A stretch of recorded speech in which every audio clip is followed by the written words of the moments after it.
সিঁদুরের অধিকার, তোমার সিঁদুরের অধিকার। আবা ইয়ে কামিয়া, তুমি আমার দেওর বাবুকে কত বছর থেকে চিনতে? হ্যাঁ,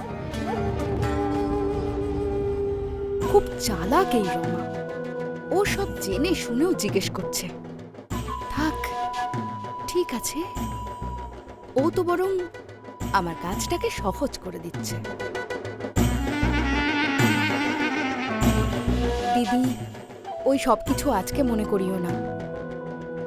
আজকের দিনে আমি এইসব আলোচনা করতে চাইছি না।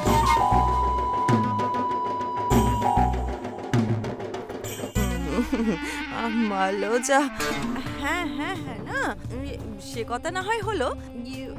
তুমি এটা তো বলতে পারবে, মানে প্রত্যেক বছর দেওর বাবুর বার্থডেতে তোমরা দুজন কিভাবে পালন করো, কোথায় কোথায় যাও, সে কথা বলতে তো অসুবিধা নেই।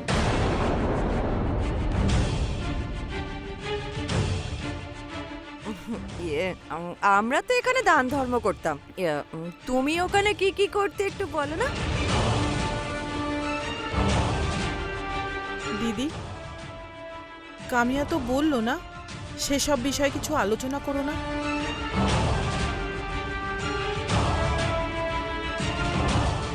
আমরা বাইরে ঘুরতে যেতাম, শুভরাজের যা যা পছন্দ আমরা সেই সব বাইরে খেতাম। আর আমি সারা জীবন খালি তোমার জন্য অপেক্ষাই করে গেলাম শুভরাজ।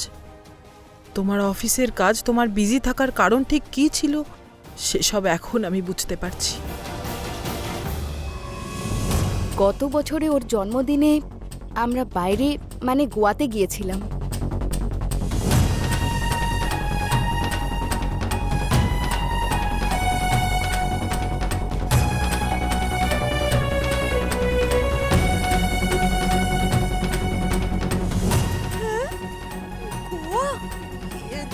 তার মানে গেল বছর না?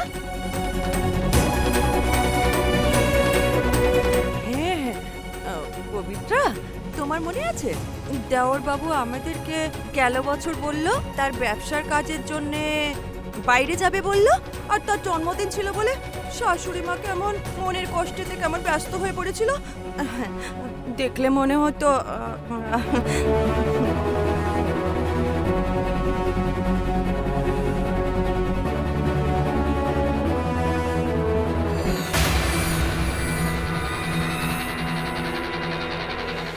বাবা, দেখি আস্তে কি করছো?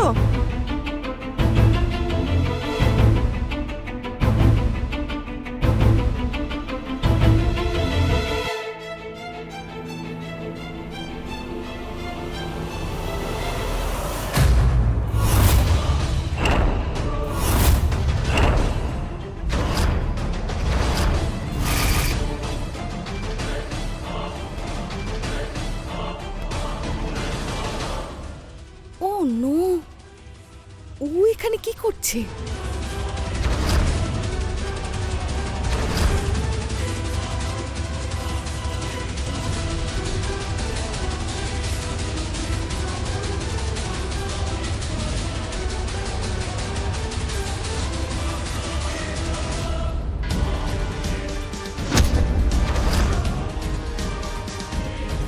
আচ্ছা, ও এখানে অনেক দিন পরে এই মেয়েটাকে এখানে দেখতে পেলাম।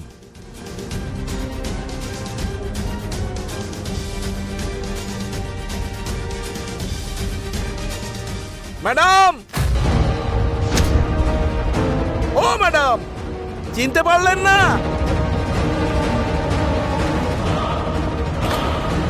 আরে ম্যাডাম, একটু আমার দিকে দেখুন। Hello madam.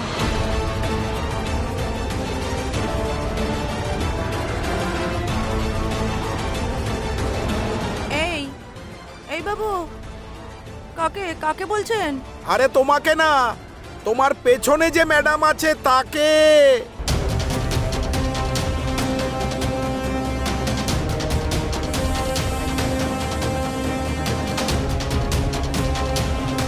কামিয়া, ওই ভদ্রলোক বোধহয় তোমায় কিছু বলছে।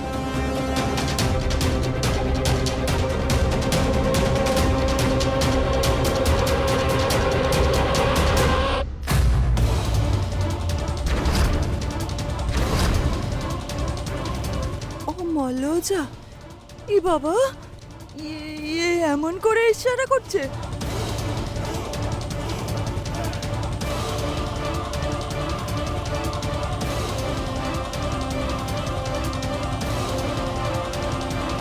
আমি আমি ওই লোকটাকে চিনি না।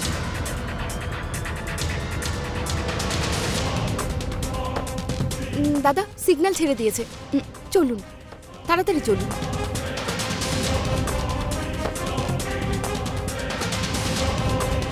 আরে ম্যাডাম, ম্যাডাম, ও ম্যাডাম,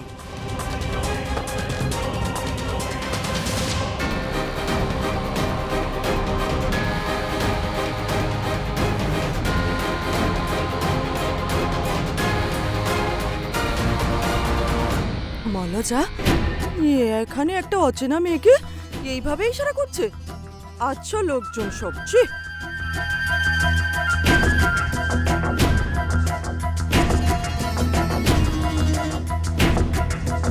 ছি ছি ছি ছি। যেখানে যাই আজব লোকজন চলে আসে। এমন ভাবে অসভ্য ইশারা কে করে? ছি, খুব খারাপ লোকজন।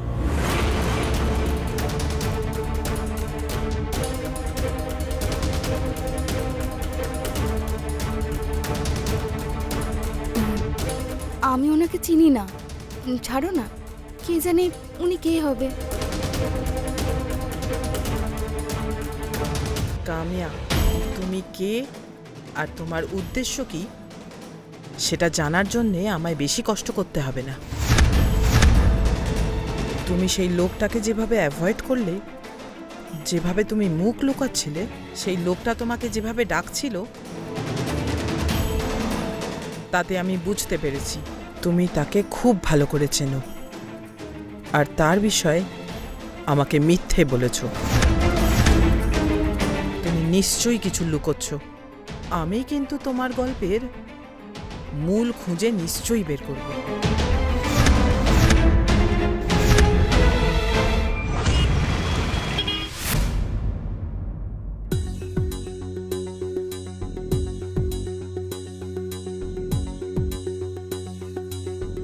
ওহো, ও মা, গরমে আমি একদম সিদ্ধ হয়ে গেলাম। আমার মাথাটা গরমের মধ্যে ঘুরে গেল। ও পবিত্রা, সব ভালোই ভালো হয়ে গেছে তো? আগে শুভরাজের খুব ভালো লাগতো।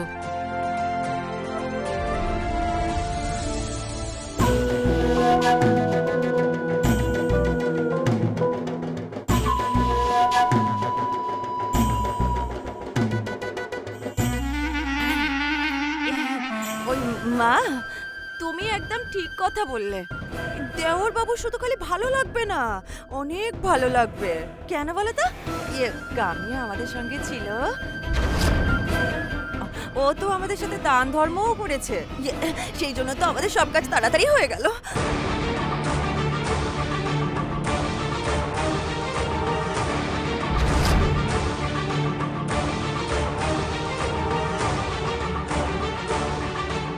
মা, ও মন্দিরে যাচ্ছিল, বাড়ির বাইরেই আমাদের দেখা হয়ে গেল, সেই জন্যেই ওকে আমাদের সাথেই যেতে বললাম। আজকেও তোমার মনে যেটা এলো সেটাই করলে? আমার ছেলের জন্মদিনে দান দক্ষিণা দেবার সময়ও তুমি ওকে নিজের সঙ্গে নিয়ে যেতে পারলে?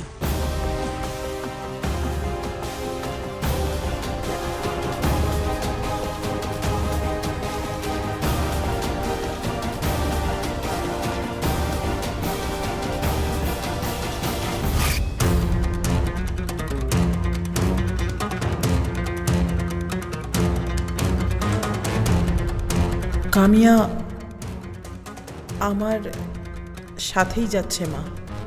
ও মন্দিরে যাচ্ছিল, তাই আমি তাকে গাড়িতে তুলে নিয়েছি। আমি তার যত কাছাকাছি থাকবো, ওর সত্যিটা আমি তত তাড়াতাড়ি জানতে পারবো। তার ভুল ধরার জন্যে আমাদের তার ভুল করার সুযোগটা দেওয়া দরকার।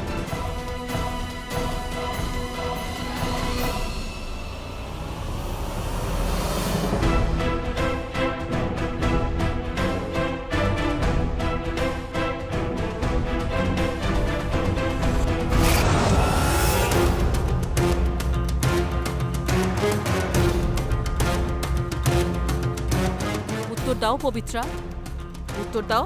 মা, কামিয়াও শুভরাজের জন্মদিনের জন্য মন্দিরে যাচ্ছিল গরিবদের দান করার জন্য। আমি ওকে সঙ্গে নিয়ে কোনো ভুল করিনি।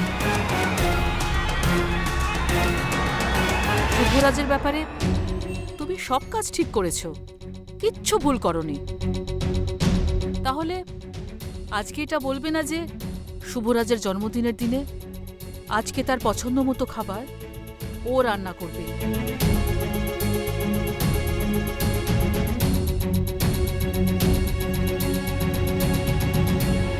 মা, এতে ভুলটা কি?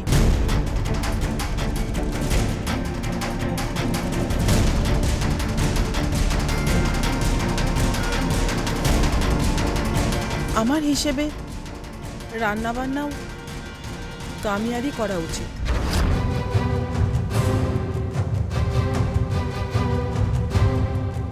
এই বাড়িতে বাইরের লোক উড়ে এসে জুড়ে বসতে শুরু করেছে। মা, আমরা তো আগেও এই নিয়ে কথা বলেছি।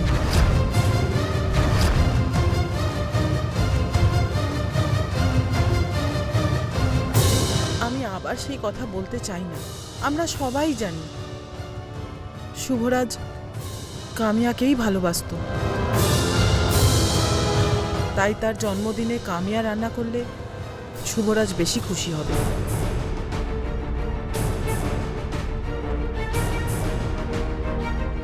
পবিত্রা, কাউকে কিছু করতে হবে না, আমি নিজেই সব করে নেব।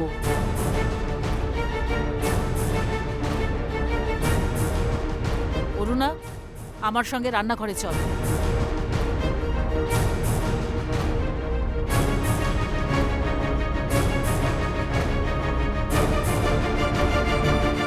মা,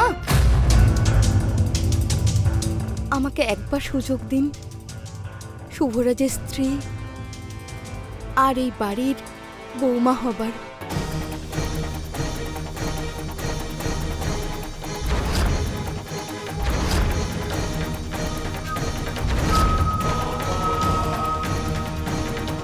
আমি আমি আপনাকে কখনোই নিরাশ করব না।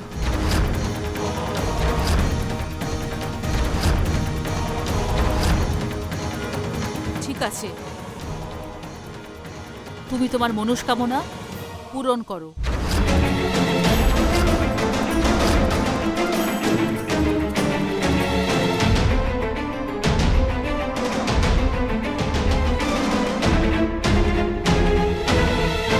এটা কি করে, এই বুড়ি কি করে রাজি হয়ে গেল? তাহলে আমি এবার কি করব? আমি তো রান্না টান্না কিছুই করতে পারি না।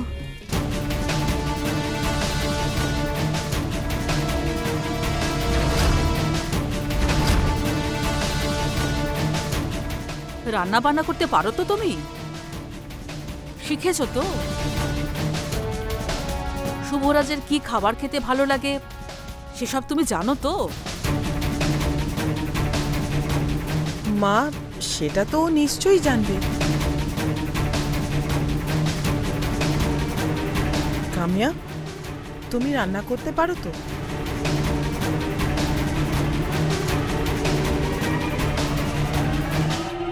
কি উত্তর দেব? যাই বলবো তাতেই ফেঁসে যাব।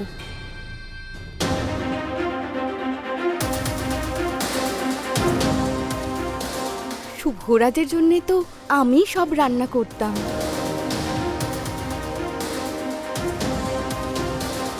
আমার হাতের রান্না ও খেতে খুব ভালোবাসতো। ঠিক আছে, তাহলে অরুণা, ওকে বলে দাও কি কি রান্না করতে হবে। হ্যাঁ, ওকে রান্না করাতে কেউ সাহায্য করবে না।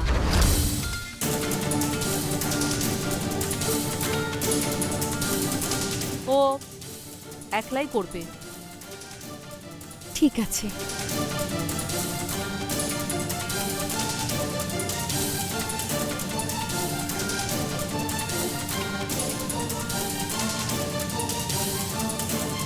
রান্নাঘরে যাবে? এসো।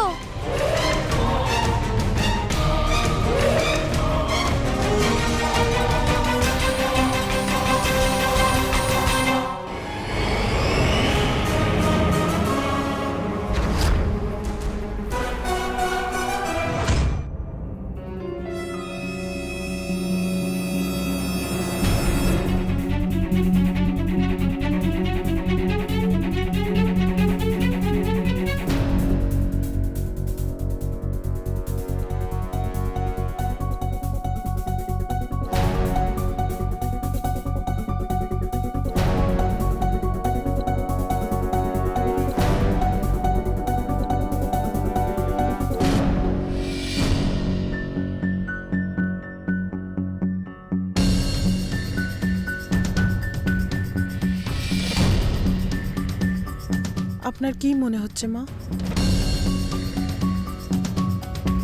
আমি ভাবছি ও কোনো ভুল নিশ্চয়ই করবে। চোর যতই চালাক হোক না কেন, কোনো না কোনো প্রমাণ তো ছাড়ে, এও ছাড়বে। মা, ও যদি চোর হতো তাহলেও মা, তুমি তো পুরো পাল্টে গেলে। আমি অনেক আগেই পাল্টে যেতে পারতাম, যদি না আমি তোমাকে এই বাড়ির বউ করে আনতাম তখনই। যাকে ছাড়ো, পরিষ্কার করে বলো তোমার কি বলার আছে। না মানে আমি বলছিলাম কি, ওই কামিয়া যখন আমাদের প্রথম আমাদের বাড়িতে এসেছিল, তুমি তো পুরো বারণ করেছিলে, পুরো বিরোধী ছিলে। হ্যাঁ অবশ্য তোমার কথার কোনো দাম রইলো না, কিন্তু মা তুমি কোনো কিছু না বুঝে সুঝে ওই কামিয়াকে তুমি রান্নাঘরে পাঠিয়ে দিলে রান্না করার জন্য, ওইটা আমার একদম ভালো লাগেনি। তুমি তো নিজেই মুখে বলেছিলে তুমি ওকে ঠাকুর ঘর একদম ঢুকতেই দেবে না। ও যদি আমাদের ঠাকুরকে ছুঁয়ে দেয়, ও মাগো ঠাকুর অশুদ্ধ হয়ে যাবে না। আমাদের রান্নাঘরটা তো ঠাকুর ঘরের সমান হয়, তাই না? তাহলে তাকে কেন যেতে দিল ওখানে? আমার তো একদম ওটা ভালো লাগেনি না।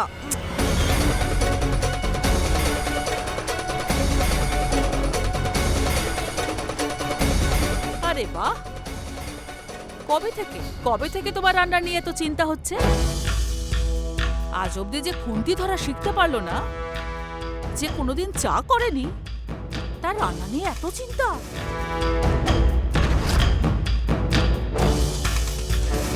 ঠিক কি ভুল কি তুমি আমায় শিখিও না। তুমি এবার যেতে পারো।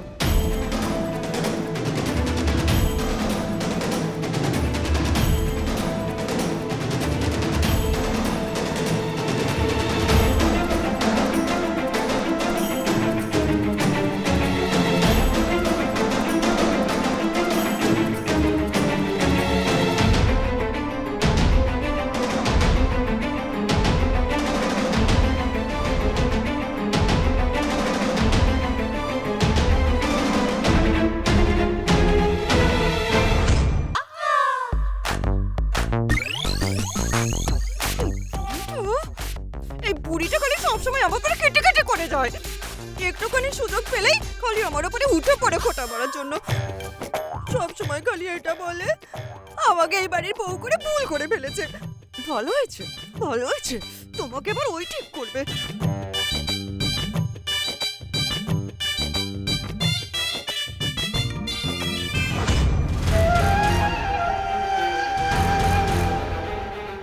আচ্ছা, এ দময়ন্তী বুড়ি কামিয়ার হাতে রান্না বান্না ছেড়ে দিয়ে কি করতে চাইছে?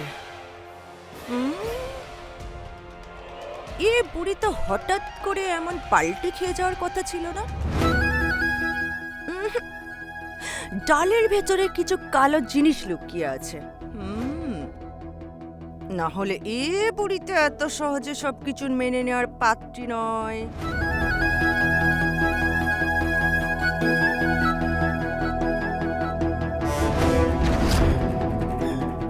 আরে আরে কামিয়া রান্না করছে নাকি রান্না করার নাম করে টাইম পাস করছে? যাইকে দেখি। এমনিতেও তো আমার প্ল্যান হিসাবে আমার তাকে পটিয়ে রাখা খুব দরকার। হে ভগবান, আমার জীবনেও কি এত দুঃখ দেখাচ্ছিল?